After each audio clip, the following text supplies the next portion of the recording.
Dözdün hər cür əzaba, qalxsa ayağa Azərbaycan, bir son ver bu istiraba. Təbrizdən Bakıya qədər yol çəkilib yurt qurulsun, məmləkətin qərbi himni bir oxunsun, birgə vursun.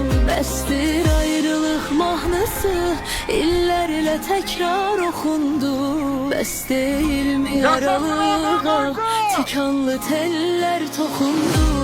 İndi əsil məqamıdır, sən özünə dönməlisən. Bakı, Təbriz, Ankara, bizlər birik deməlisən. Haydi qalxın ayağa, son verib bu ayrılığa. Birləşək biz bir can olaq, kuzey güneyi bitsin daha. Ağlaşaydım uzaq düşən elinə, görəydim ayrılığı kim saldı.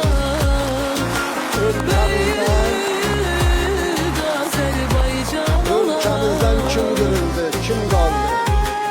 Mən sənin tək dağa saldım nəfəsi, sən də qayıtar göylərə sal bu səsi.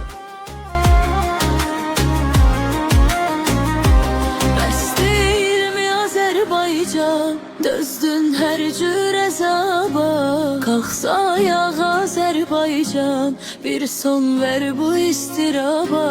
Təbrizdən Bakıya qədər yol çəkilib yurt qurulsun, məmləkətin qərbi himni bir oxunsun, birgə vursun.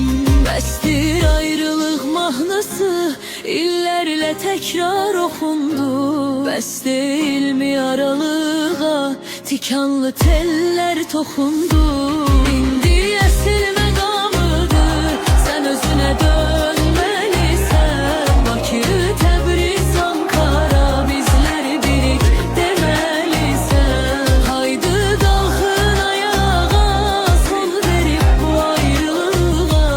Birləşək biz bir can olaq, kuzey güneyi bitsin daha. Büyük Azərbaycan olaq, büyük Azərbaycan olaq. O zaman Azərbaycan müstəqil olacaq. Biz ona da hazır olmalıyıq ki, Azərbaycanın güneyində baş qaldıran xalq hərəkatımızda əlimizi uzadaq, yaxından kömək edək, o səsi dünyaya duyuraq və özümüzdə və iştirak edək. Bunu